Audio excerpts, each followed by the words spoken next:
Okay, तो इस समय हम लोग डिस्कस करने जा रहे हैं थर्मोडायनामिक्स का मॉड्यूल।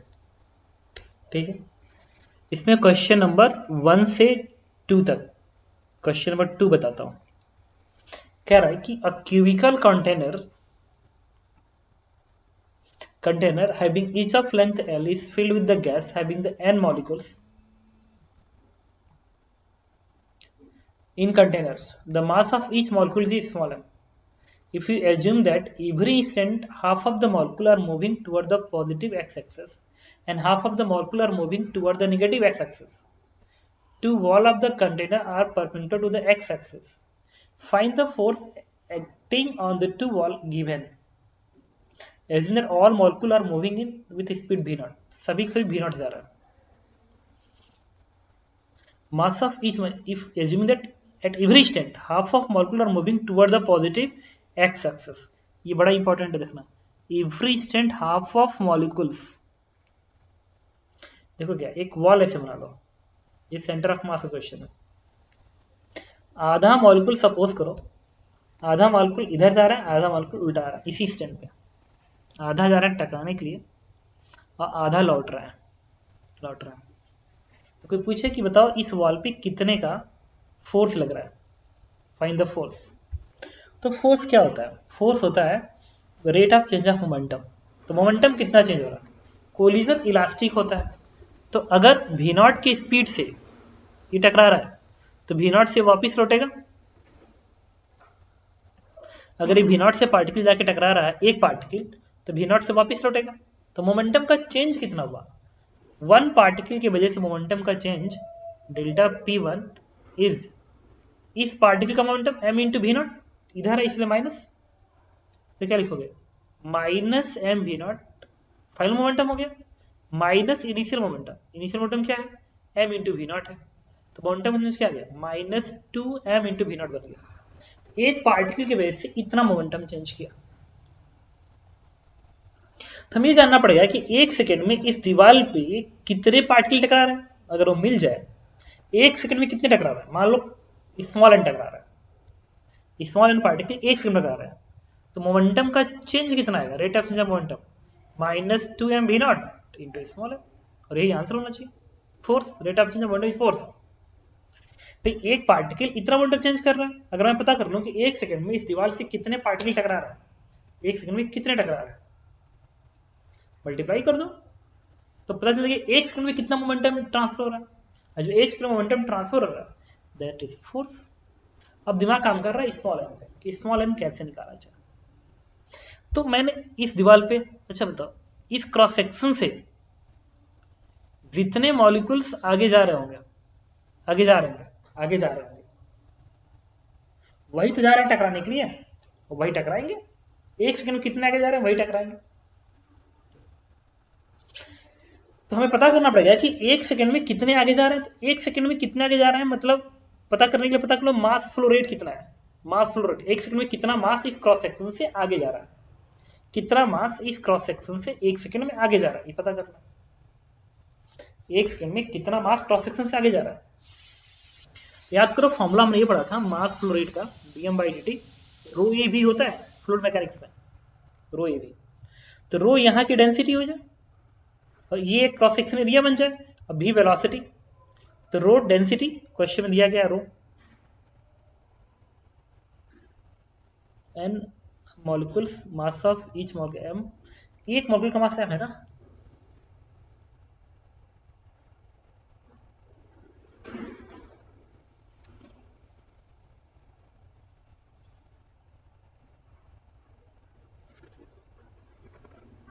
नहीं लिखा क्या? n मॉलिक्यूल्स कंटेनर में है, आधा मॉलिक्यूल्स इधर जा रहे हैं, आधा इधर जा रहा है. नहीं n है ना, क्रॉस सेक्शन पे थोड़ी है. ठीक है, वो निकालना पड़ेगा रो के लिए बाद में. तो रो को रो रहने दो, रो एरिया क्रॉस सेक्शन. अच्छा इसका एरिया क्या बनेगा? L square. क्यूबिकल कंटेनर ना, क्यूबिकल, तो ये क्यूबिक होगा, स्क्वायर होगा, स्क्वायर क्रॉस सेक्शन होगा, तो बनेगा एल स्क्वायर इंटू वेलोसिटी क्या है? v0. इतना हो गया. लेकिन तुम्हें पता है इसमें एक खास बात बचा हुआ है. इसमें ये बचा हुआ है कि आधा ही मॉलिक्यूल्स आगे जा रहा है और आधा पीछे आ रहा है. ये फॉर्मूला तो तब होता है ना जब हर पॉइंट पे वेलोसिटी भी होती है। अगर इस क्रॉस सेक्शन में पानी में देखना, पानी में ये भी वेलोसिटी भी, ये भी, ये भी, ये भी, तब क्या कहते हो, रो ए भी। लेकिन कोई रो ए भी आगे जा रहा है, मास बाहर निकल रहा है, लेकिन कोई क्या है कि नहीं, इतना जितना आगे जा रहा है उतना पीछे भी आ रहा है, पीछे भी आ रहा है, तो कितना आगे जाने वाला हुआ, कितना मास आगे जाने वाला हुआ, ये जो मास आया है ना, ये जो मास आया ना, इसका आधा होना चाहिए, आधा, जो कि आगे जा रहा होगा।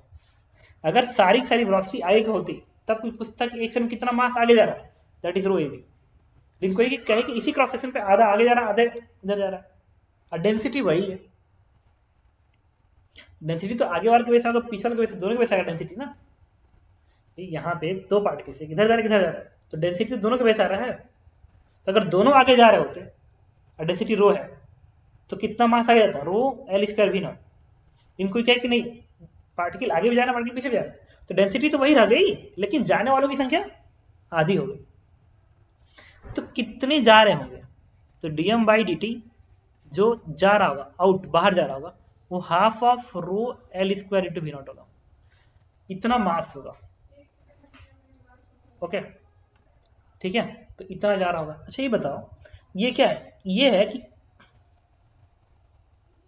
मास है ना, पर सेकंड मास जो बाहर निकल रहा है, पर सेकंड मास जो बाहर निकल रहा है। अब इसको वाले निकालना है,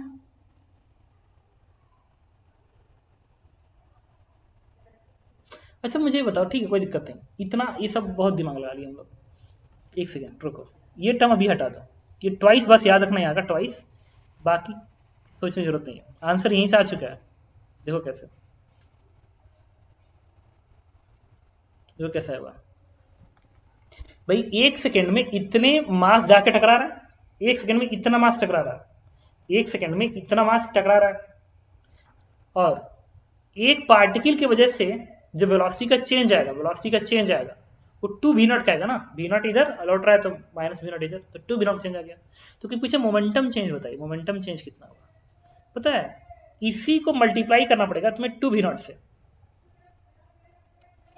भाई भाई डीएम मास टकरा रहा था, सपोज करो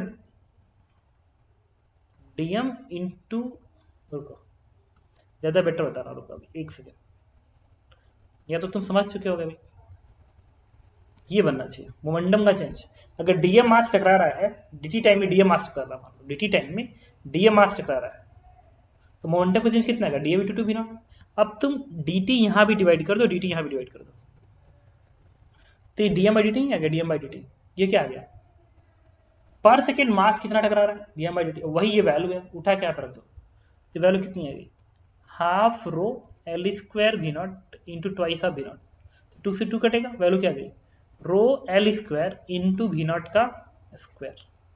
अब हमें रो निकालना पड़ेगा, आंसर आएगा, रो निकालने, रो डेंसिटी है, डेंसिटी कैसे निकलेगी, डेंसिटी निकलेगी टोटल मास अपन बोलो, एन मॉलिक्यूल्स टोटल है, एन मॉलिक्यूल्स, और एक मॉलिक्यूल का मास क्या है, स्मॉल है, तो टोटल मास आ गया अपन टोटल बोलो। रो कैसे निकलेगा, total mass, number of molecules N, एक मॉलिक्यूल का मास स्मॉल है, then total mass is N to small है, and total volume is L cube, divide करते हैं, इस रो को उठा के तुम यहाँ प्लेस कर दो, आंसर दे देगा। क्वेश्चन नंबर 3 से लेके 5 तक, इसके बाद sir 8 6 to 10 6 to 8, question number 8 बता रहा हूँ, 8 find the number of molecule in 10 centimetre cube of the ideal gas, इतना degree centigrade and pressure of इतना M of the mercury, take density इतना, जी इतना, आर इतना, नंबर ऑफ मॉलिक्यूल पूछ रहा है ना, लगा दो PV equals to NRT, PV बराबर NRT, N number of mole होता है, एन आर इंटू टी, तो नंबर ऑफ मॉलिक्यूल किससे आएगा, नंबर ऑफ मोल में एवोगैड्रो मल्टीप्लाई करना पड़ेगा, 6 × 10⁻23, पी प्रेशर दिया गया, एमएम में इतना एमएम ऑफ मरकरी है, तो प्रेशर की जगह पर तुम क्या लिखोगे, 2 × 10⁻, एमएम में है ना, तो मीटर में बदल लो, मीटर में, ये बन गया एच रो जी, मरकरी की डेंसिटी कितनी होती है 13.6 10⁻3, एच रो इंटू जी, बन गया प्रेशर, प्रेशर बन गया, वॉल्यूम भी किससे आएगा, 10 सेंटीमीटर क्यूब है, तो वॉल्यूम भी लिख लो 10 सेंटीमीटर क्यूब, 10⁻⁻6, V बन गया। N नंबर ऑफ मोल निकालना है, R गैस कांस्टेंट है, दिया गया रख देना। T temperature in kelvin 0 degree centigrade है ना, तो T की जगह पे कितना रखोगे,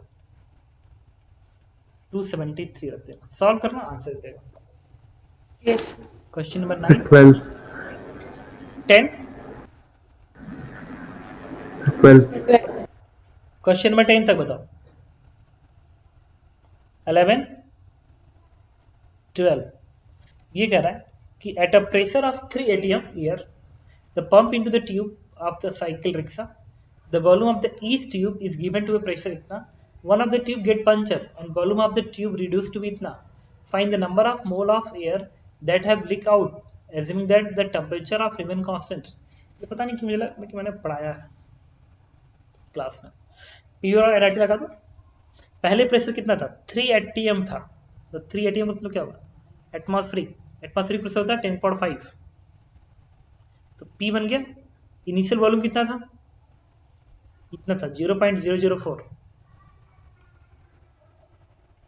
PV बराबर N1 R है 25/3, PV बराबर NRT टेम्परेचर है 300 केल्विन, वो अनचेंज रहा, पहला इक्वेशन। फिर दूसरा इक्वेशन, फाइनल प्रेशर 1 atm हो जाएगा। जब टायर पंचर हो जाएगा तो गैस बाहर निकलने लगी, तो कुछ गैस तो अंदर रहेगा ही, तभी तो अंदर का प्रेशर और सराउंडिंग प्रेशर बराबर होगा। तो टायर से गैस तब तक बाहर निकलती है जब तक कि टायर के अंदर का प्रेशर सराउंडिंग के प्रेशर की इक्वल ना हो जाए। अब सराउंडिंग का प्रेशर 1 atm होता है, अब टायर का प्रेशर 1 atm हो जाएगा। क्या लिखो, P बराबर NRT अगेन, तो P क्या, फिर वही एटमॉस्फेरिक प्रेशर बराबर P, अभी वॉल्यूम घट के कितना हो गया, इतना, रिड्यूस टू इतना 2, वॉल्यूम अब घट के इतना हो गया। PV बराबर NRT, R दिया गया 25/3, टेम्परेचर अगेन वही है। यहां से N2 आ गया, यहां से N1 आ गया, कोई पूछे कि कितने मोल बाहर निकल गए, तो N1 माइनस N2। 13 14 15 16 17 18 16 follow 16 कह रहा है find the average magnitude of linear momentum of average magnitude of linear momentum, average of magnitude of, word पढ़ना, average of magnitude of linear momentum. तो देखो लीनियर मोमेंटम कितना होता है, मास इंटू वेलोसिटी। अब इसका मैग्नीट्यूड निकालोगे पहले, उसके बाद एवरेज निकालोगे। जब इस पे मैग्नीट्यूड लगाओगे तो स्पीड हो जाएगा। अब एवरेज लगाना है तुम्हें, अब एवरेज लगाना है, m इंटू स्पीड पे एवरेज लगा रहे हो, this is the average speed. Average speed linear momentum helium molecules है, एक मॉलिक्यूल का, ठीक है। तो तुम क्या कहोगे, मास दिया गया 166/3 न्यूटन पर -27, और एवरेज स्पीड का फॉर्मूला क्या होता है, 8 RT अपान 8 KT अपान स्मॉल एम, लिख लो फॉर्मूला पड़ता है ना, 8 KT अपान स्मॉल एम, यानी R के टर्म लिखो, क्या दिक्कत है, 8 RT अपान कैपिटल एम तक बनता है। तो R की वैल्यू दिया गया प्रेस कर देना, R दिया गया प्रेस कर देना। टेम्परेचर कितना है, केल्विन देखो 150 पाई, 8 81 पाई एम होता है, पाई एम, ठीक है। तो टेम्परेचर प्लेस कर देना 150, टी की जगह पे आर की वैल्यू प्लेस कर देना, एम निकालना बस बाकी है। एम 1 मोल का मास होता है, 1 मोल का मास। हीलियम गैस के 1 मोल का मास होता है 4 ग्राम, 4 ग्राम उठा के हम प्लेस कर देना। ये 1 मॉलिक्यूल का मास है जो कि दिया गया, यहाँ पर आंसर दे देगा 17 18 19 20 21 21. 21 1 so that internal energy of the air contained in the room remain constant as the temperature changes between day and night. Internal energy room में कांस्टेंट होती है, तो इंटरनल एनर्जी का फॉर्मूला क्या होता है, F/2 nRT होता है। अच्छा nRT पे खेल सकते हो, P into V, pressure into volume. F degree of freedom, वो कभी चेंज होगा नहीं, डिग्री ऑफ फ्रीडम में डायनामिक गैस होती है इन जनरल, वो कभी चेंज नहीं होगी। P और V, अच्छा अगर तुम कमरे में रहते हो और विंडो खुली हुई है, ये विंडो खुली हुई है, तो बाहर का जो प्रेशर होगा और जो अंदर का प्रेशर होगा वो हमेशा सेम होगा। अगर विंडो नहीं खुली होती तो अंदर का प्रेशर बाहर का प्रेशर अलग अलग होता। अगर विंडो खुला हुआ है तो अंदर का प्रेशर बाहर का प्रेशर सेम होगा। तो सर आवाज कट रही है। बाहर का प्रेशर और अंदर का प्रेशर इक्वल होगा। ओके, जो प्रेशर अंदर का होगा, अंदर का वही प्रेशर बाहर का होगा। तो अगर प्रेशर इक्वल हो गया, प्रेशर इक्वल हो गया और बाहर का प्रेशर कभी चेंज किया ही नहीं जा सकता, एटमॉस्फेरिक प्रेशर है, कांट बी चेंज। तो बाहर का प्रेशर तुम चेंज कर नहीं सकते हो, बाहर का प्रेशर चेंज नहीं होगा। अभी क्या वॉल्यूम है, इस कमरे का वॉल्यूम है, वो कभी चेंज होगा नहीं। चाहे विंडो खोलो, चाहे जो करो, गर्मी हो चाहे ठंडी हो, टोटल वॉल्यूम घर का वॉल्यूम है ना कमरे का, वो कभी चेंज होगा नहीं, तो भी चेंज होगा नहीं। और गर्मी हो या ठंडी हो, एटमॉस्फेरिक प्रेशर हमेशा 180 माना जाता है, वो कभी चेंज होगा नहीं। अच्छा कि विंडो ओपन है तो दोनों आपस में हमेशा इक्वल होगा, तो पीवी का मल्टीपल कांस्टेंट रहेगा। पीवी का मल्टीपल कांस्टेंट मतलब इंटरनली कांस्टेंट। अब बात आ गई इससे क्या हो असर पड़ रहा है, इससे क्यों नहीं प्रूफ हो रहा है। एक्चुअली ऐसा हो रहा है, एनआरटी आ रहा है ना, तो क्या होगा कि ठंडी का जब गर्मी का जब मौसम आएगा तो अंदर का टेम्परेचर बढ़ेगा। जब अंदर का टेम्परेचर बढ़ेगा तो अंदर का प्रेशर बढ़ना चाहेगा। जब कमरे के अंदर का प्रेशर बढ़ना चाहेगा तो बाहर का प्रेशर तो कहाँ अब बढ़ेगा नहीं, एटमॉस्फेरिक प्रेशर चेंज नहीं होता है, तो अंदर से गैस बाहर निकल जाएगी, तो एन ड्रॉप कर जाएगा। तो जब टी बढ़ेगा तो एन घट जाएगा, और ऐसा एन घटेगा कि एन और टी का मल्टीपल कांस्टेंट हो जाए। तो टी जिस रेशियो में इंक्रीज करेगा एन उसी रेशियो में डिक्रीज करेगा, तो एन टी का मल्टीपल कांस्टेंट हो गया। जब एन टी का मल्टीपल कांस्टेंट हो गया तो इंटर कांस्टेंट हो जाएगा। और इस बात से क्लियर समझ में आ रहा है प्रेशर और वॉल्यूम के हेल्प से, और उसको इसका मल्टीपल एक्सप्लेन कर देगा। 21 के बाद 22, 23, 24, 25, 26, 27, 28, 29, 30, 31, 32, 33, 34, 35, 36, 35 sir. 35. कह रहा है कि a gas initially at a pressure of इतना and volume इतना, its pressure is kept constant and volume change from इतना to इतना. Its volume is now kept constant and pressure is increased from इतना to इतना. The gas is brought back to the initial state, the pressure varying linearly with its volume. ये part, whether the net heat is consumed extracted from the complete cycle, how much heat supplied extracted. देखो एक काम करो ना, इसको white board पे जाना पड़ेगा, तो मैं स्टॉप कर रहा हूँ, वापिस चलते हैं क्वेश्चन पे। क्वेश्चन में 35, एक काम करो ना, पीवी डायग्राम बना लो, लाइक इसके बिना भी कर सकते थे। पहले पीवी डायग्राम में इसमें इतना लाइन लिख दिया तो पीवी डायग्राम से काम चला लेते हैं। पहले प्रेशर कांस्टेंट है और वॉल्यूम को चेंज किया गया 2 से 2.5, प्रेशर कांस्टेंट करके वॉल्यूम इंक्रीज किया गया, प्रेशर कांस्टेंट करके वॉल्यूम इंक्रीज किया गया, प्रेशर कांस्टेंट करके वॉल्यूम इंक्रीज किया गया, वॉल्यूम इंक्रीज किया गया, फिर वॉल्यूम कांस्टेंट करके प्रेशर को इंक्रीज किया गया, प्रेशर को इंक्रीज किया गया, फिर क्या किया गया, brought back to initial state, the pressure vary linearly, pressure को लिनियरली वेरी कराया गया और इनिशियल स्टेट तक लाया गया ऐसे। अच्छा, लीनियर वेरी का मतलब है P प्रोपोर्शनल टू V, तो स्ट्रेट लाइन है passing through origin, P y axis पे है, अभी x एक्सिस पे प्रोपोर्शनल टू, अगर y x के प्रोपोर्शनल है तो ये प्रोसेस ओरिजिन से पास करेगा। अब सही डायग्राम पता कैसे बना होगा, सही डायग्राम ऐसा बना होगा। अब मैं सही डायग्राम बना देता हूँ, इस तरीके से प्रोसेस, ये प्रोसेस, ये इनिशियल है BC। अब इनिशियल प्रेशर कितना दिया गया देख लो, initial pressure is what, it is 1000 kilo pascal, 1000 kilo pascal है। इनिशियल वॉल्यूम क्या दिया गया, लिख लो यहाँ पे 2 है, और ये कितना कर दिया गया 2.5 कर दिया गया, फिर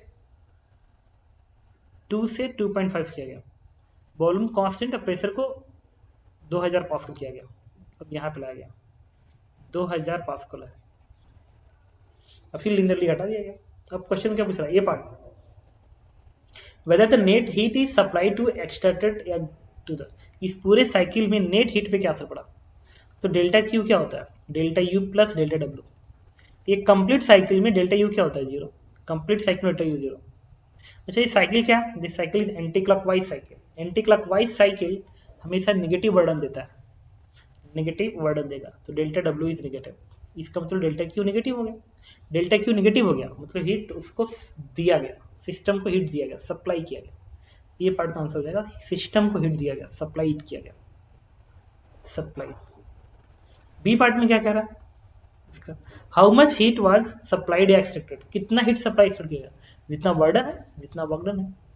तो इस सिस्टम का वर्डन क्या निकालोगे, ट्रायंगल बन गया ना, तो 1/2 परपेंडिकुलर इनटू बेस, तो ये दूरी कितनी होगी, 2000 में से 1000 घटा दो तो कितना आएगा, 100 इंटू 10⁻³ बनेगा। और ये लेंथ कितना है, 2.5 माइनस 2 इट इज 0.5। तो आंसर कितना आ जाएगा, ये आंसर आ जाएगा 0 हटेगा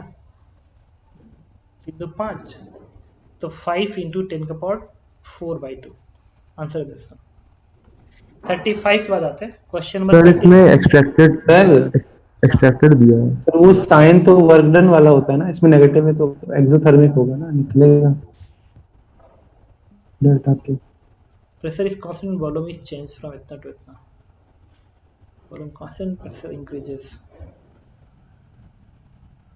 क्या हुआ, अच्छा सर नेगेटिव इसमें है, आंसर भी एक्सट्रैक्टेड होगा, ठीक, यस सर वही। एक्सट्रैक्टेड समझ गया। नेगेटिव वे से, नेगेटिव मतलब क्या होता है, हीट निकाला गया उससे बाहर, एक्सट्रैक्ट किया गया, प्लस आता डेल्टा क्यू मतलब हीट दे रहे।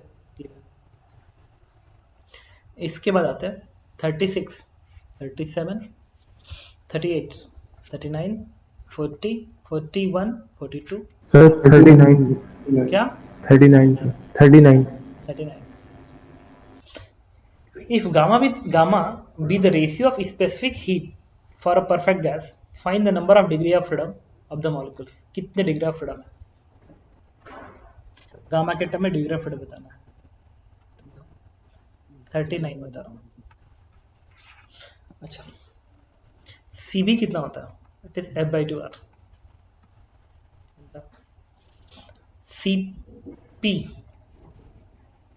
माइनस Cb बराबर R होता है। दूसरा Cp/Cv की वैल्यू गामा होता है। तो तुम क्या करो, जहां पे यहां से Cb यहां प्लेस करो, Cp निकाल लो। Cp कितना आएगा, Cp आएगा R प्लस F/2R। Cb इधर भेजो और इसको यहां पर रख दो, Cp/Cv निकालो, इसको इससे डिवाइड कर दो, बनेगा R plus F/2R divide by F/2R। तो यही किस बराबर होगा, गामा के। देखो R से R तो कट जाएगा, तो ये बनेगा 2/F, 2/F ये 1 आएगा ना, बराबर गामा आंसर।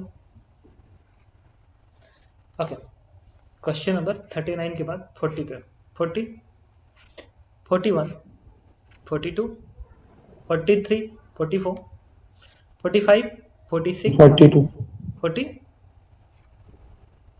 बोलो 2 2। 42 An ideal gas is taken through the process dq. Find the molar heat capacity for this process। ठीक है, तो क्वेश्चन नंबर 42 बताता हूँ। dq बराबर क्या लिखते हो, du प्लस dw लिखते हो। और dq उन्होंने कितना रखा है, 2du है, dq 2du है प्लस dw। इससे du की वैल्यू क्या आ गई, dw बराबर आ गई। इंटेरिटी का चेंज और वर्डन आपस में बराबर है। आइडियल मोनोटॉमिक गैस है, मोनोटॉमिक गैस है, मोनोटॉमिक गैस। अच्छा मोनोटॉमिक गैस है तो du किसके बराबर, वैसे पता है du और dw बराबर है, तो du किसके बराबर आएगा, याद कर बता चुका हूँ, ये होता है NCV/dt, कई बार बता चुका हूँ। du internal energy change NCV/dt always होता है।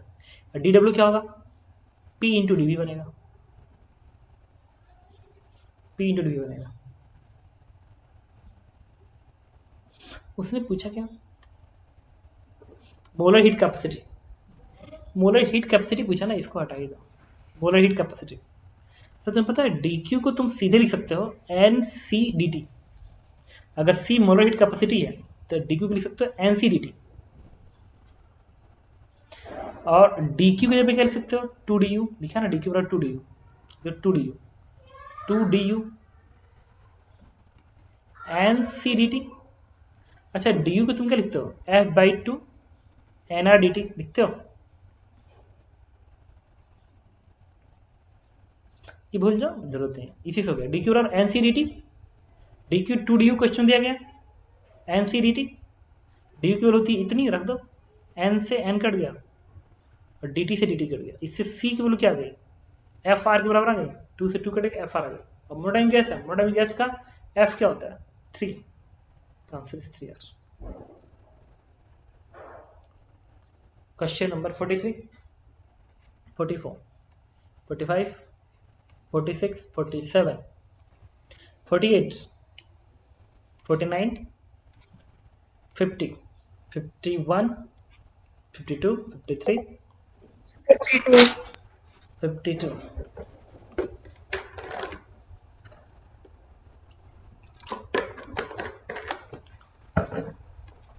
फिफ्टी में कह रहा है कि adiabatic process the pressure is increased by इतना, if gamma इतना, find the decrease in volume approximately। Volume का चेंज पूछ रहा है, adiabatic process है। Question number 52। तो पीवी का पावर गामा बराबर क्या है, कांस्टेंट, दोनों तरफ लॉग ले लो, लॉग ले लो यहीं पे, ln p बराबर ये बनेगा गामा ln v बराबर कॉन्स्ट ln c, डिफरेंशिएट कर दो तो बनेगा डेल p अपान p, याद करो एरर एनालिसिस। सर एक बार फिर से रिपीट कर दीजिए, आपकी आवाज चली गई थी बीच में। पीवी का पावर गामा बराबर कांस्टेंट, ठीक है, एडियाबेटिक प्रोसेस आवाज आ, फिर लॉग ले लो दोनों तरफ, ln p, ये ln लिखोगे तो ये बन जाएगा बराबर कांस्टेंट ln c, डिफरेंशिएट कर दिया, डेल p अपान p बराबर v बनेगा डेल v अपान v, कांस्टेंट का 0, किसका चेंज दे रखा है, प्रेशर का चेंज दे रखा है, तो यहाँ से क्या लिखोगे, डेल v अपान v की वैल्यू आएगी -1 अपान गामा डेल p अपान p। गैस कौन सी है, गामा 3/2 है, तो 3/2 तो बनेगा 2/3। प्रेशर का चेंज कितना दिया गया, 2/3%, तो 2/3% आ गया, -1% वॉल्यूम डिक्रीज कर जाएगा। इसके अलावा भी तुम कर सकते थे, याद करो, चूंकि पता है ऐसा क्यों कर रहा हूं, क्योंकि उन्होंने जो दिया है ना प्रेशर का चेंज, वो 2/3% दिया है, ये बहुत ही स्मॉल है, तो बहुत ही स्मॉल चेंज को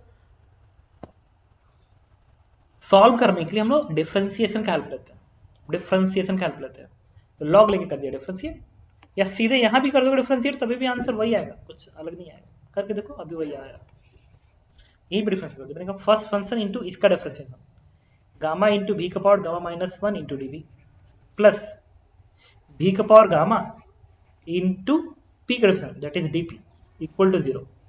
यहां देखो v का पावर गामा -1 इसको कट कर देगा, इससे क्या बनेगा, -p गामा dv बराबर v dp बनेगा।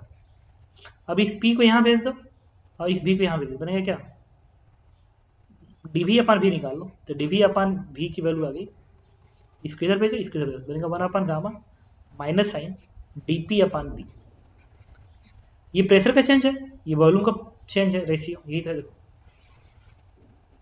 बस डेल लगा हुआ था, तो यहाँ पे लिख दो 2/3, यहाँ पे गामा की वैल्यू, आपको आंसर मिल जाएगा।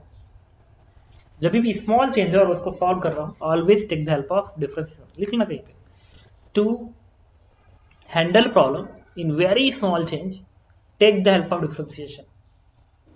बड़े चेंज में ऐसा नहीं कर सकते थे, कोई कहता है कि प्रेशर का चेंज 60% हो गया, वॉल्यूम का चेंज, तब डिफरेंशिएशन नहीं करते, तब एक एक करके करते, P1 P2 फिर P1 माइनस P2 अपान P1 इंटू 100, उसका हेल्प करना पड़ता, बट स्मॉल चेंज डिफरेंशिएशन से कवर हो जाता है।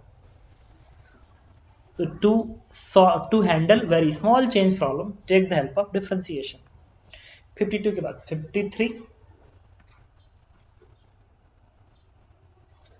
अच्छा एक काम करते हैं, मैं मीटिंग एंड कर रहा हूँ, question number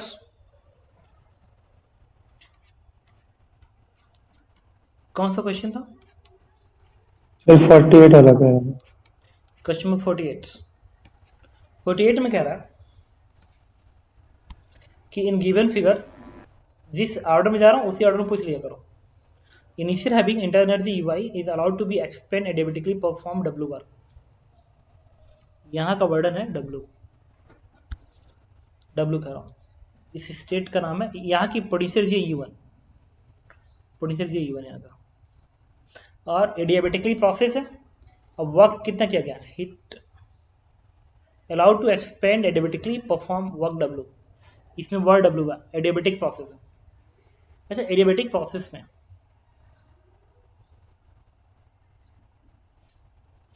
performing work done W. Now heat Q is then supplied to it keeping the volume constant. इसमें Q1 के heat supply किया गया। Find the increase in internal energy. तेरा अगर यहाँ की एनर्जी U2 है तो यहाँ की एनर्जी और इसका क्या बताइए, डिफरेंस बताइए। तो मान लो यहाँ की एनर्जी क्या U है, अब लगा दो इस प्रोसेस में फर्स्ट लॉ, तो ये एडियाबेटिक प्रोसेस है तो हीट गिवन 0 होगा, डेल्टा U क्या होगा, U माइनस U1 बनेगा, delta U minus U1 final minus initial plus work done W, equation number 1 बन गया।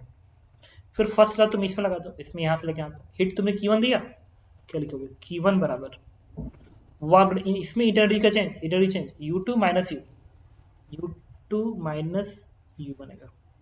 अब वर्क डन आइसोकोरिक प्रोसेस है तो वर्क डन 0 आएगा, आइसोकोरिक है ना, वॉल्यूम चेंज नहीं हो रहा। अब उन्होंने क्या पूछा, U2 माइनस U1 बताइए, दोनों को जोड़ दो आपस, जैसे जोड़ोगे इसको तो Q1 बराबर क्या बनेगा, U2 minus U1 plus W। उन्होंने पूछा था U2 माइनस U1 बचाइए, तो answer is Q1 minus W। 48 के बाद 49, 52 के बाद 53, 54, 55, 56, 57, 58, 59, उसी ऑर्डर में डिस्कस कैसे करना। 50, 59, किसी को और कोई क्वेश्चन आगे पूछना पूछ सकते हो, 59 पूछ सकते हो, डिस्कशन ऑर्डर में होगा। An ideal gas is taken through the process in with the pressure and volume according to this one, find the value for which the molar capacity in process is 0। कुछ नहीं, easy question. Gas कौन सी है, ideal gas gamma के term में answer बताना है, ठीक है। प्रेशर का टर्म दिया गया, मैं व्हाइट बोर्ड शेयर करता हूँ। क्वेश्चन नंबर 59 पे मैं 59 पे P बराबर क्या है, K भी का पावर A है, बनेगा P भी का पावर माइनस C बराबर क्या। ये पॉलीट्रॉपिक प्रोसेस है, पॉलीट्रॉपिक प्रोसेस की मोलर हीट कैपेसिटी होती है C बराबर CV प्लस R अपान 1 माइनस एक्स, एक्स यहाँ पे माइनस ए है, जब घटाओगे तो प्लस ए बन जाएगा, मोलर हीट कैपेसिटी 0 हो जाए, CV माइनस सी बराबर क्या आएगा, R अपान 1 प्लस ए आएगा। पूछा क्या था उसमें, वैल्यू ऑफ ए की वैल्यू पूछ रहा है, तो CV गामा के टर्म में निकाल लो। अच्छा, CV बराबर होता है F/2 R होता है, उठा के यहाँ पर रख दो, तो नहीं क्या F/2 R बराबर R अपान 1 प्लस ए, R से R कटेगा, इससे आएगा 1 प्लस ए बराबर, इसके इधर भेज दो, इसके इधर भेजो, माइनस 2 अपान एफ, इससे ए की वैल्यू क्या आएगी, minus common 1 plus 2 upon F. और तुम्हें याद है अभी मैंने प्रूफ किया था ना एक कि 1 प्लस 2 अपान एफ गामा के बराबर आता है माइनस गामा, अभी तो प्रूफ किया था गामा की वैल्यू एफ के टर्म में, तो 1 प्लस 2 अपान एफ आया था, तो answer is minus gamma. 60, 61, 62, 63, 64, 5, 6, 7, 8, 67. 67. What is the efficiency in the above question? A Carnot engine work at a refrigerator between. How much energy is needed to freeze the इतने kg? Efficiency नहीं पूछना चाहिए था, तो COP पूछना चाहिए था। Carnot engine work at a refrigerator between इतना, how much energy needed to the freeze इतना kg इतना, ये कार्नोट इंजन की एफिशिएंसी पूछ रहा है जहां तक मुझे समझ में आ रहा है। तो एफिशिएंसी का फॉर्मूला क्या होता है? ईटा बराबर, ईटा की वैल्यू होती है, क्वेश्चन नंबर कौन सा है? 67। जो मुझे समझ में आ रहा है वो कार्नोट इंजन की एफिशिएंसी पूछ रहा है। ईटा की वैल्यू होती है 1 माइनस T1 अपन T2। T1 लोअर टेम्परेचर होता है और T2 हाई टेम्परेचर होता है। तो T1 लोअर टेम्परेचर कितना है? देखो लोअर टेम्परेचर इसमें दिया गया है 0 डिग्री सेंटीग्रेड। 0 का मतलब होता है 273 केल्विन। और हायर टेम्परेचर कितना दिया गया? 27। वैल्यू होनी चाहिए कितनी? 27/300, 9/100। पीछे परसेंटेज एफिशिएंसी 100 मल्टीप्लाई कर दो, ये आंसर 9% होना चाहिए एफिशिएंसी। सर उसमें 10.13 दिया था।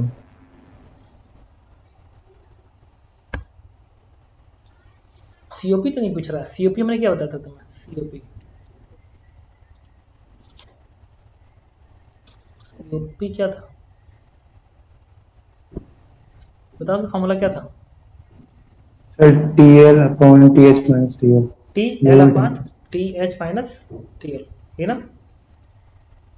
लो टेम्परेचर कितना है? 273। हाई टेम्परेचर कितना है? 300। तो 300 माइनस 273 कितना आएगा? 27। ठीक है, ये आ जाएगा, ये ठीक है। इनमें क्वेश्चन में चेंज करना, क्वेश्चन में लिखा गया एफिशिएंसी नहीं होना चाहिए, उनको पूछना चाहिए कोफिशिएंट ऑफ परफॉर्मेंस बताइए, सीओपी बताइए, नहीं ये लिखना चाहिए था सीओपी। ओके, और भी दिया था क्वेश्चन पार्ट 2।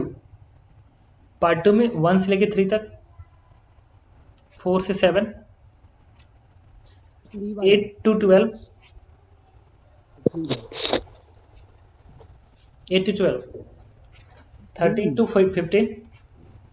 13। Question number 13। अच्छा 13 क्वेश्चन ना कॉपी का क्वेश्चन है, एक बार उठा के देखो कॉपी में यही क्वेश्चन मैंने कराया है, एकदम सेम क्वेश्चन कॉपी में कराया है।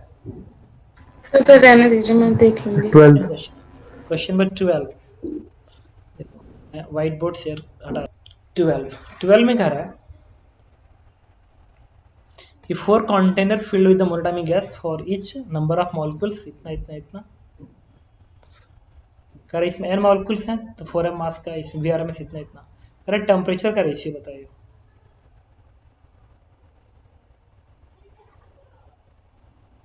तो ठीक है, तो इसमें कुछ नहीं करना है, इसमें तुम्हें ये देखना था कि VRMS का फॉर्मूला क्या होता है। तो VRMS का फॉर्मूला होता है VRMS इज अंडर रूट 3 नहीं 2RT, अंडर रूट नहीं 3 होता है, 3RT/m होता है ना, m होता है। देखो अब देखो R तो सबके लिए सेम होगा, m मोलर मास से मतलब है, ये जो मास है ना ये एक मॉलिक्यूल का मास है। इसको थोड़ा चेंज कर, लिखा हुआ mass of 1 mole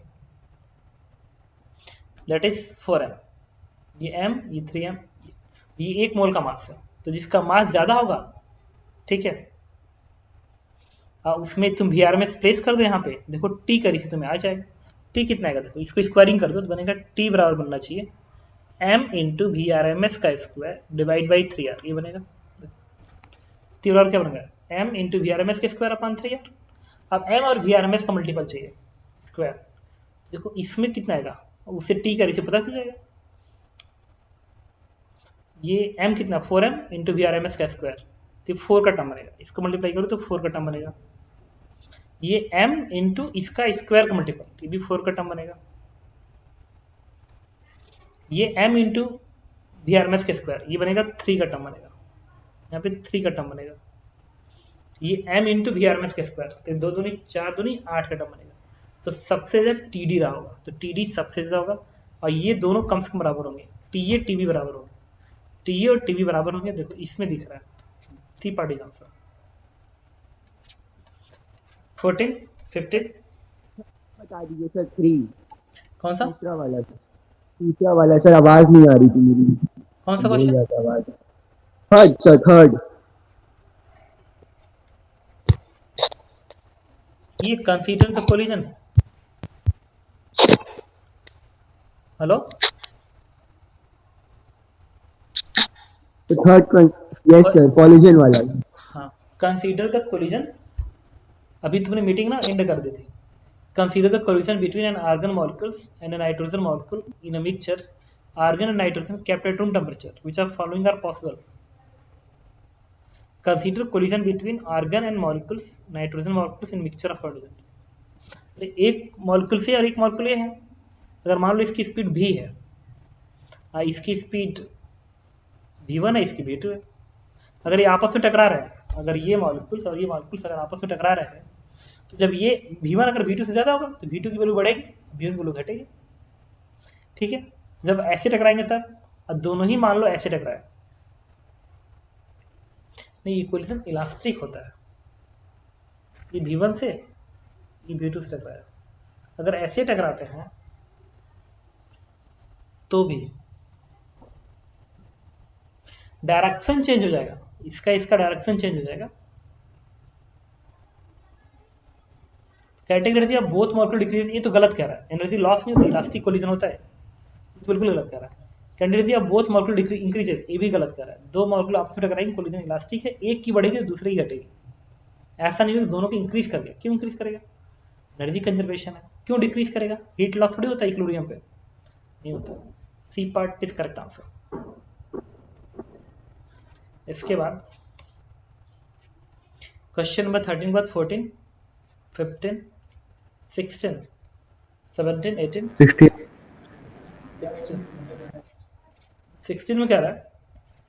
the pressure of an ideal gas is written as E बराबर इतना, is stand for ideal gas. अच्छा पीवी ये एनआरटी होता है,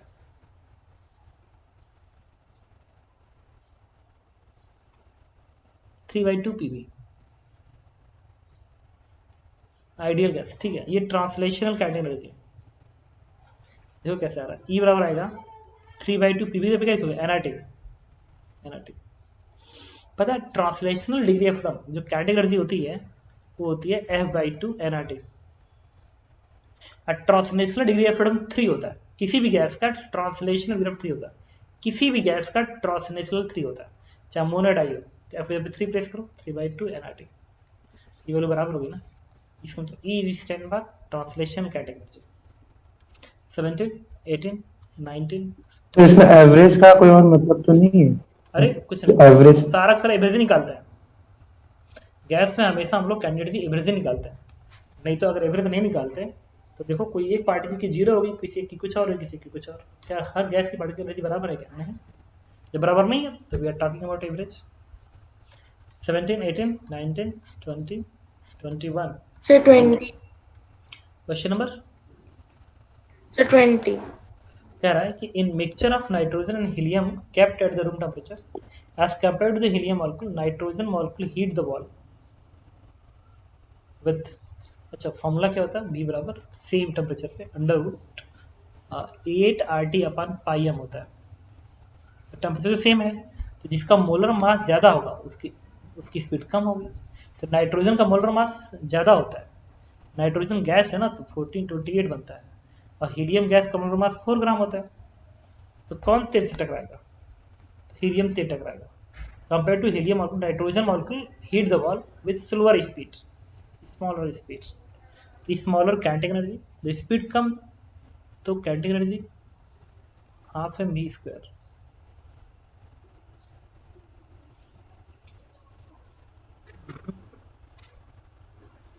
with the greater average speed, ये तो गलत है क्योंकि मोलर मास बढ़ाएगा, मोलर मास बढ़ा तो स्पीड घट गया, तो ये तो गलत हो गया ये पार्ट।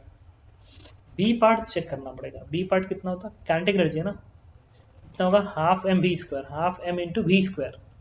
तो ये v² को स्क्वायरिंग कर दो, v²। तो जब स्क्वायरिंग करोगे ना तो निकला 8 RT अपन पाई m, m से m कट गया, मास सही नहीं है, इसका मतलब स्मॉल कैन, ये भी गलत ऑप्शन है। ग्रेटर काइनेटिक एनर्जी ये भी गलत ऑप्शन, सी पार्ट भी गलत ऑप्शन हो गया, वो सेम रहेगी। 8 RT बन रहा है, 8 RT अपन 2 बन रहा है, तो टेम्परेचर भी डिपेंड, टेम्परेचर सबका सेम है, अब मास का टर्म कैंसिल हो गया। Answer is none of this. इसमें सी दिया। सर इसमें बोलो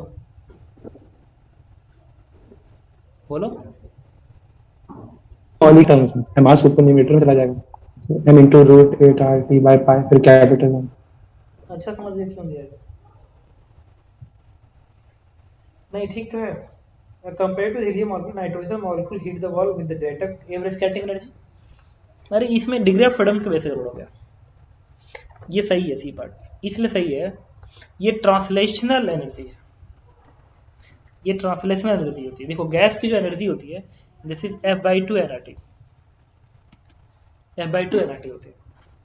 तो ट्रांसलेशन तो सबका बराबर आएगा, क्यों? क्योंकि speed half M V square सबका बराबर आ रहा है। लेकिन F/2 लग गया ना, तो इसमें गैस कौन सी है? नाइट्रोजन गैस है, हीलियम मोनोडायमिक गैस है। तो मोनोडायमिक गैस का डिग्री ऑफ फ्रीडम 3 चलेगा, तो ट्रांसलेशन वाला सेम हो जाएगा नाइट्रोजन के बराबर। लेकिन नाइट्रोजन डाई है ना, तो इसमें रोटेशनल टर्म 2 होता है, टोटल डिग्री ऑफ फ्रीडम 5 होता है ना, तो रोटेशनल एनर्जी आ जाएगी। जब टकराएगा तो ऐसे नाचते हुए डांस करते हुए टकराएगा ऐसे, और जो हीलियम होगा वो सीधे ऐसे टकराएगा। तो ट्रांसलेशनल एनर्जी तो इक्वल है, बट जो रोटेशनल है वो ज्यादा हो गया ना एक्स्ट्रा नाइट्रोजन में, इसलिए इसका आंसर सी होगा। 21, 22, 23, 24, 25, 26, 27, 28, 29, 30, 31, 32, 33, 34, 35, 36, 37, 33 33 33। इसमें कह रहा है in the above question the work done on the system along the curve path BA is इतना joule, heat absorb is BA process में कितना हीट एब्जॉर्ब हुआ। The वर्डन in the system is curve path is interval के change निकालोगे answer आ जाएगा। Delta Q बराबर क्या लिखते हो? सर इसमें डेल्टा यू 120 निकाला, क्या? इंटरनल एनर्जी का चेंज निकाल लिया था। तो UA minus UB interval change बनेगा, यहाँ से यहाँ तक आ रहा है, ये में से भी घटा दो, and plus work done. Work done कितना दिया गया? 52 दिया गया। Work done on the system along the curve path is 52। On the system इतना वर्क कर रहा है, मतलब वर्क डन माइनस बनेगा। सिस्टम पे वर्क कर रहा है ना, सिस्टम पे वर्क का मतलब क्या हुआ कि गैस ने कितना वर्क किया? -52। अब तुम्हें वैल्यू प्लेस करना पड़ेगा। UA माइनस UB, UA कितना आया तो बताओगे? यूए दिया है UA दिया है नीचे 40, UB कितना था? इंटरव्यू का चेंज होगा यार, देखो इसमें लिखा होगा, सर चेंज निकाला था 120 आया था। चेंज आया था 120। अगर तुम कैलकुलेट कर सकते हो तो कर ले। ये 120 में से 52 सब्ट्रैक्ट कर दो, तो आंसर क्या आएगा? कोई नहीं मैच करेगा। 172, ये माइनस 120 तब आया होगा, इंटरव्यू का चेंज बनेगा ये। UA वैसे भी इसकी इंटरव्यू कम होगी ना, UA की वैल्यू कम होगी, UV की वैल्यू ज़्यादा होगी इंटरव्यू में, तो घटाओगे तो बनेगा -120। तो -120 माइनस 52 आंसर आएगा -172। बी पार्ट आंसर होगा। और इसको तुम निकाल सकते हो, कोई मुश्किल काम नहीं है, पता है, इससे निकाल सकते हो। A to B ACB found that quantity of heat इतना is absorbed by the system in process ACB में कितना हीट एब्जॉर्ब किया? 200 हीट एब्जॉर्ब किया ना, तो प्लस एंड वर्क कितना किया? 80 जो वर्क किया 82 बरा प्लस, तो वर्डन आ गया, प्लस चेंजिंग एनर्जी फाइनल वाला इनिशियल होता है, फाइनल ये है और इनिशियल है इस प्रोसेस का। ACB प्रोसेस का फाइनल B है, इनिशियल ये है। क्या लिखोगे? UB माइनस UA, तो इससे UB माइनस UA की वैल्यू क्या आएगी? 172। बट हमें क्या चाहिए था? UA माइनस UB चाहिए, तो -172 आएगा ना, ट्राई करा दो। ये क्या यार, ये 120 आएगा ना, 120। ठीक है, तो -120 यहाँ पर रखोगे क्योंकि UA माइनस UB लिखना है। बोलो बताओ। सर यूए माइनस यूबी क्यों किया है? अरे किस में? आपने डेल्टा के को यूए माइनस यूबी डेल्टा क्यों ना, ये प्रोसेस B to A है ना, देखो एरो कैसे दिख रहा है, एरो ऐसे दिख रहा है ऐसे, ये प्रोसेस B to A है ना, B to A but is final, इस प्रोसेस का फाइनल A है और इस प्रोसेस का फाइनल B है। अरे इस प्रोसेस का फाइनल ये होगा, इस प्रोसेस फाइनल ये होगा, तो डेल्टा यू फाइनल से नीचे लौटता है ना। Yes sir. 34, 35, 36, 37, 35 और 36। 35 कर रहा है कि इन अबव यूडी की वैल्यू 88 जूल है। The heat absorb by the path dB, dB path में कितना हीट एब्जॉर्ब होगा? डीबी पाथ है, ये डीबी पाथ है। अच्छा डीबी पाथ है, तो डीबी पाथ में तुम लिख सकते हो डेल्टा क्यू बराबर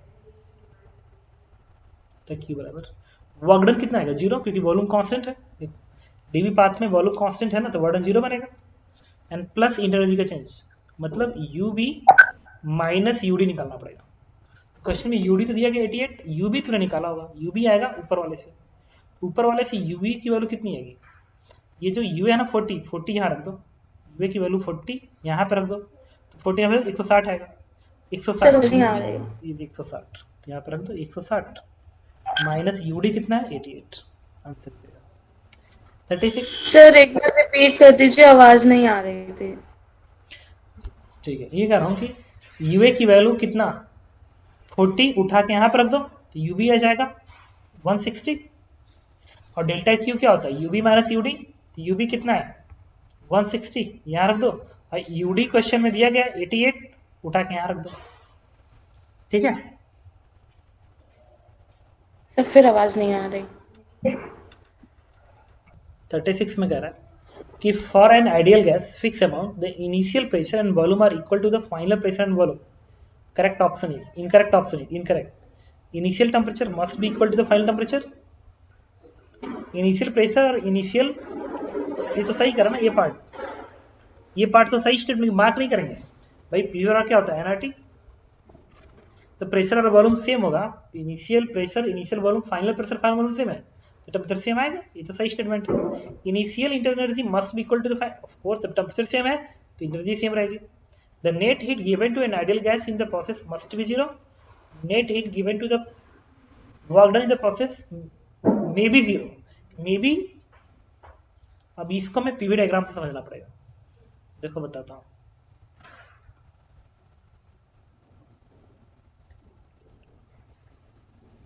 तो एक ऐसा पीवी डायग्राम बना लो, ये initial pressure initial volume same है, यही मतलब यही इनिशियल पॉइंट है, यही फाइनल पॉइंट है।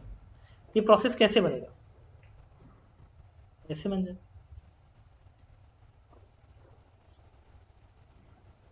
या पीवी डायग्राम ऐसे बना लो, यहां पे हो और ऐसे गए, ये पीवी है ना, ऐसे गए और फिर वापिस यहीं पे आ गए, ऐसे आ गए, ये प्रोसेस। तो वर्डन तो 0 रहा, पूरा वर्डन ही 0 हो गया इसमें। मे भी वर्डन 0 किया, यहाँ वर्डन 0 नहीं हुआ। देखो यहाँ से फिर यहाँ पे आ गया, वर्डन 0 नहीं हुआ। ठीक है, और यहाँ पे वर्डन 0 गया, तो वर्डन में 0 हो सकता है। इसका मतलब net वर्डन on the ideal gas in process में भी 0। हाँ, ये भी सही हो सकता है। एक ही ऑप्शन बचा हुआ, that is C. The net heat given to the ideal gas in process must be 0। Must नहीं हो, में हो सकता है, मस्ट नहीं होगा। इसमें देखो समझ में जाएगा। यहाँ पे डेल्टा क्यू बराबर किसका होगा? डेल्टा यू 0 सर में। हाँ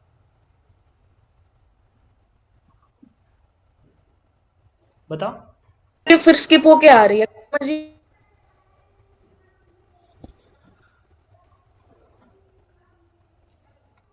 कि 36 का answer incorrect option C part होगा। सी पार्ट इसलिए इनकरेक्ट हो रहा था क्योंकि जो साइकिल में बना रहा था ना, ऐसे साइकिल पीवी डायग्राम में ऐसे बना रहा हूं, ये भी है ये पी है, ऐसे जो बना रहा था देखो, तो इस प्रोसेस में वर्डन आ गया ना, वर्कडन आ गया, वर्कडन। तो जो वर्डन आ गया तो डेल्टा क्यू बराबर क्या होता है? Delta U plus delta W. तो डेल्टा यू 0 पर डेल्टा डब्ल्यू नॉन 0 है, इसका मतलब डेल्टा क्यू इसमें वर्डन आ सकता, आ जाएगा। वो कह रहा मस्ट भी 0, कभी नहीं, गलत कह रहा। मस्ट भी 0 क्यों होगा? हाँ, मे भी 0 हो सकता अगर ये डायग्राम में ऐसे बनाता है, ऐसे ऐसे मे भी 0 कह सकते हो, मस्ट क्यों बोलोगे? This is incorrect option. 37, 38, 39, 40, 41, 43, कौन सा question number? 40। In isothermal process, if the heat is released from an ideal gas, heat is released in isothermal process, if heat is released from ideal gas, then isothermal है ना, तो delta U zero होगा। तो delta Q बराबर क्या होता है, delta U zero delta W. Heat is release from ideal gas, ideal gas से हीट रिलीज हो रही है, बाहर निकल रही है, बाहर निकल रही है, मतलब ये निगेटिव है, डेल्टा क्यू निगेटिव है, इसका मतलब डेल्टा डब्ल्यू भी क्या आएगा, नेगेटिव, यानी गैस पे वर्क होगा। इंटरनली विद गैस गलत कह रहा है, B part, the gas will do positive work done, गलत कह रहा है, the gas will do negative work done, yes सही कह रहा है। 41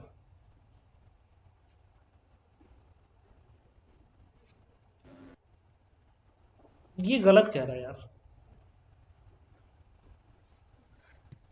In isothermal process, if heat is released,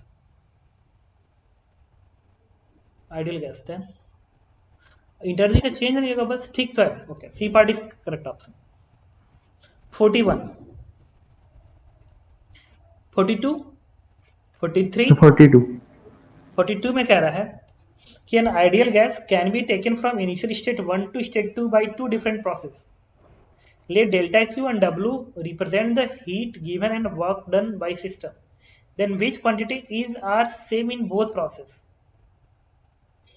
An ideal gas can be taken from initial state 1 to final state 2 up to different process. ठीक है, तो इसको बना लो यहाँ पे, एक स्टेट 1 है, ये स्टेट 2 है, तो 1 से 2 में तुम गए हो, दो डिफरेंट प्रोसेस है।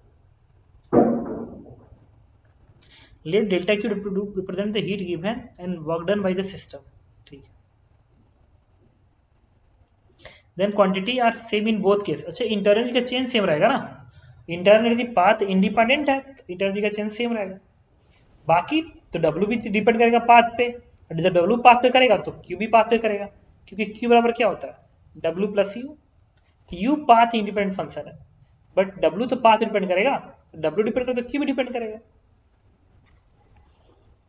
Okay, 43, 44, 45, 46, 47, 45. 45. 45. An ideal atomic gas heated at constant pressure, the fraction of heat energy supplied with increased internal energy gas. Constant pressure है ना, सर आवाज चली गई।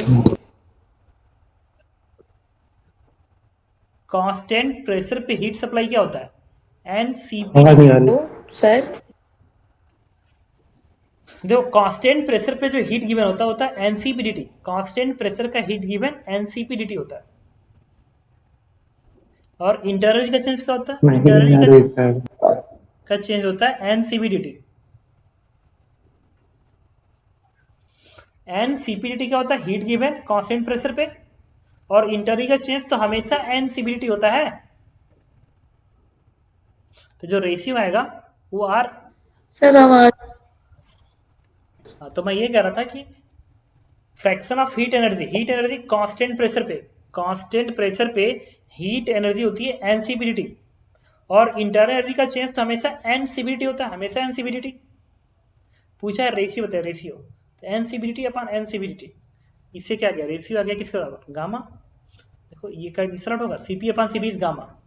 अब मोनोडायटोमिक डायटोमिक गैस का गामा कितना होता है, तो डायटोमिक गैस का जो सीवी होता है दिस इज 5/2R, और सीपी कितना होता है, तो 7/2R, 7/2R होता है। तो सीपी अपॉन सीपी क्या आएगा, 7/5, 7/5 दिख नहीं रहा। The fraction of heat energy supplied to which increase of internal energy of the gas. Okay, नहीं, वो क्या पूछ रहा है, fraction of heat energy supplied with increase in internal energy।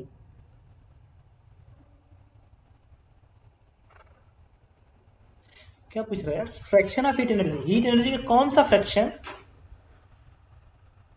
Energy increase करेगा। अच्छा, उल्टा बताना है, रेशियो मतलब हीट एनर्जी नीचे जाना चाहिए ना, एनर्जी का चेंज ऊपर जाना चाहिए, तो आंसर जाएगा कौन सा, डी पार्ट। ठीक है, वो कह रहा है कि इंटरनल एनर्जी, समझ गए तो 46 नहीं समझ में आया सर।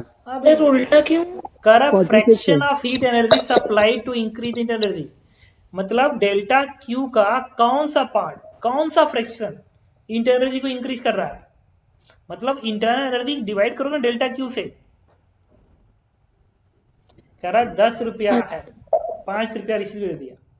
इस 10 रुपया का कौन सा फ्रैक्शन मैंने रिसीट को दिया? तो 5/10 करोगे ना, बताओ। Yes sir. तो डेल्टा यू अपन डेल्टा क्यू करोगे तो ये इन्वर्ट हो जाएगा। 46, 47, 48, सर 47 46। 46 में क्या रहा है? अच्छा पहली बात ये रियल गैस है। ये कह रहा है Cp/Cv की वैल्यू 1.67 है 30 केल्विन पे, और 1.4 है 300 केल्विन पे। During this rise in temperature Cp remain constant but Cv increases, Cp decreases but Cv both। Value of ratio इतना है, हाइड्रोजन इतना है 30 kelvin, but decrease to the 1.4 to इतना kelvin. More degree of freedom becomes active. अच्छा ज्यादा degree of freedom increase कर गया, degree of freedom ज्यादा इंक्रीज कर गया तो ठीक है, सीपी बढ़ेगा सीवी बढ़ेगा, सीपी भी इंक्रीज करेगा सीवी भी इंक्रीज करेगा। सर लेकिन डिग्री ऑफ फ्रीडम तो सीवी से रिलेटेड है ना? अरे कैसे? सीवी सीवी रिलेटेड है और सीपी अभी तो प्रूफ किया था हम लोग। क्या आया था? 2+1/f आया था, याद करो।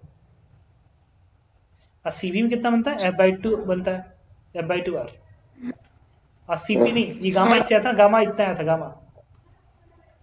सर ये तो इन्वर्सली प्रोपोर्शनल हो गया ना सीपी। वो तो प्रोपोर्शनल डायरेक्ट नहीं होगा। सुनो, गामा किसके बराबर होता है? Cp/Cv, ठीक है। और ये होता है गामा की वैल्यू 1+2/f होता है, ये तो प्रूफ किया था हम लोग।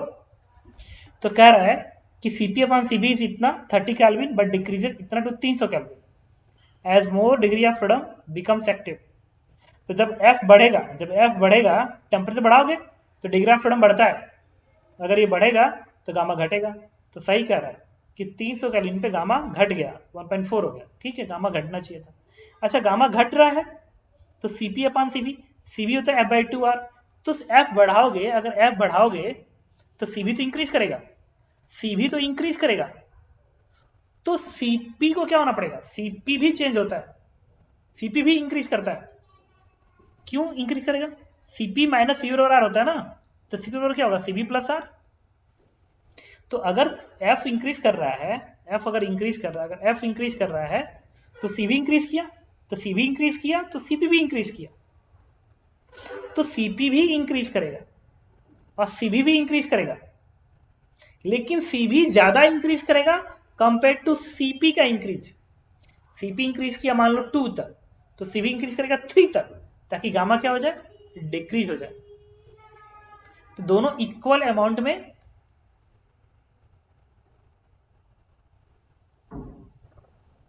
इंक्रीज करेंगे ना? वो Cp/Cv decreases by the same amount. गलत कर रहा है, इंक्रीज करेगा। ये तो देखो, पहली बात ए पार्ट तो गलत है, बी पार्ट गलत है, बी पार्ट भी गलत है, दोनों को इंक्रीज कर रहा है but same amount. Same amount कैसे इंक्रीज किया, ये कैसे डिसाइड करें? डिग्री ऑफ फ्रीडम से ना। देखो Cv को रिप्लेस कर दो तो Cp की वैल्यू क्या होगी? Cp की वैल्यू होगी f/2r+r बनेगा। देखो Cv की वैल्यू उठा के यहाँ रख दो, इतना आ गया। तो देखो Cv का फॉर्मूला ये है और Cp का फॉर्मूला ये है, तो टेम्परेचर बढ़ाओगे तो f में चेंज होगा ना, f में, तो f में चेंज होगा तो Cv का चेंज f/2r के चेंज पे डिपेंड करेगा ना, और Cp का भी चेंज तो f/2r पे ही करेगा डिपेंड, r तो कांस्टेंट है। कुछ समझ लो क्या कर रहा हूं? अगर यहाँ पे डेल्टा लगाओगे, डेल्टा Cv, तो डेल्टा Cv क्या बनेगा? डेल्टा f/2 इंटू आर बनेगा, डेल्टा f/2 इंटू आर बनेगा। और जब यहाँ पे लगाओगे डेल्टा Cp, तो यहाँ का डेल्टा Cp क्या बनेगा? Cp ये बनेगा अगेन डेल्टा f/2r, f का डेल्टा अपन, और ये r कांस्टेंट आ गया 0। देखो Cp का जो चेंज है वो भी इतना है, Cv का चेंज वो भी इतना है, तो इक्वल अमाउंट में चेंज हुआ ना। तो दोनों इंक्रीज किए यस। बट इक्वल अमाउंट में इंक्रीज किए। बात समझ में आई? Yes sir. सर टेम्परेचर बढ़ाने से कैसे बढ़ गया वो एफ डिग्री ऑफ फ्रीडम? तुम्हें केमिस्ट्री में अगर पढ़ाया गया हो तो पढ़ाया गया होगा कि वो वाइब्रेशनल डिग्री ऑफ फ्रीडम होता है, वो चीजें इंक्रीज करती हैं। मॉलिक्यूल्स के बीच में ना जो दूरी होती है वो टेम्परेचर बढ़ता है ना, तो दूरी इंक्रीज करती है डिक्रीज करती है, इंक्रीज करती है डिक्रीज करती है। या फिजिक्स में मुझे लग रहा है किसी में जरूरत है ना, केमिस्ट्री में जरूरत है ना फिजिक्स में जरूरत है डिग्री ऑफ फ्रीडम की। सर केमिस्ट्री में डिग्री ऑफ फ्रीडम ही नहीं था। नहीं था ना, तो कोई दिक्कत नहीं। यस सर नहीं था। तो अब पूछना बंद लॉ कर टू दिया। नहीं ठीक है कोई दिक्कत नहीं, थर्मोडायनेमिक्स आगे बढ़ो। 47 तो 47 47 में कह रहा है कि boiling water is change into steam under the condition the specific heat of water is, boiling water is changes into steam under this condition the specific heat of infinite होता है। ये आइसोथर्मल प्रोसेस है ना, state change हो रहा है, water to state जा रहा है, वाटर टू स्टेट जा रहा है, इसमें टेम्परेचर चेंज नहीं होता है, आइसोथर्मल प्रोसेस है। तो डेल्टा क्यू बराबर क्या होता है, N M S delta T होता है। तो एस बराबर क्या आएगा, डेल्टा क्यू अपन एम डेल्टा टी। तो अगर टेम्परेचर का चेंज ना हो, अगर टेम्परेचर का चेंज ना हो तो जीरो हो गया, तो एस क्या आएगा, इन्फाइनाइट। तो आंसर इज इन्फाइनाइट।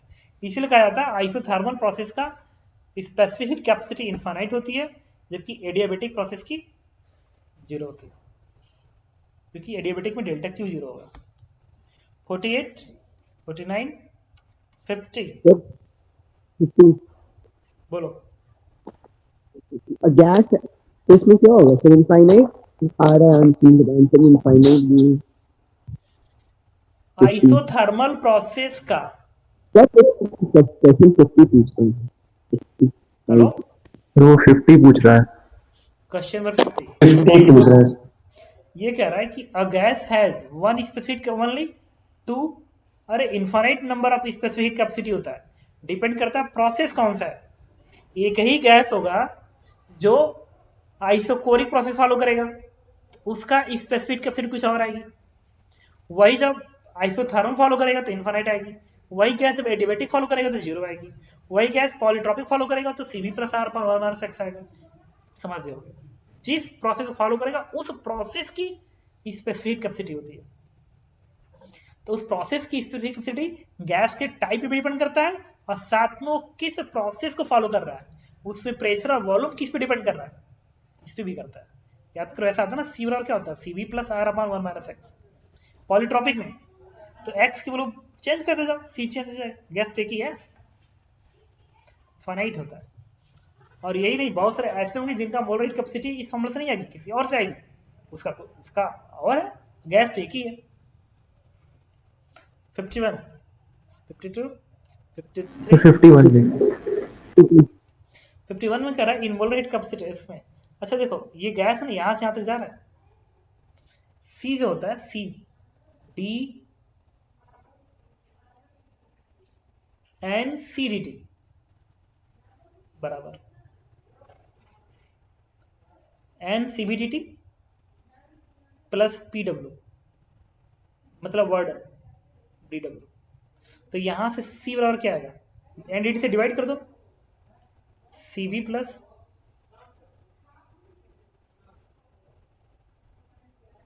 ये ऐसे आएगा।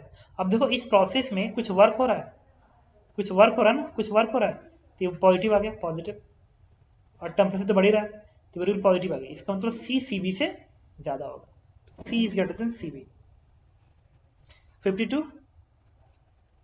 53 52 में कह रहा है for small positive coefficient of expansion of gas. अच्छा, पॉजिटिव कोफिशिएंट है मतलब गैस वर्क करेगा, तो गैस अगर वर्क करेगा तो फिर ये वैल्यू आ गई, वर्क करेगा ना, ये वर्क आ गया। और एक्सपेंशन जो होता है ना, सॉलिड का एक्सपेंशन कांस्टेंट प्रेशर पे होता है।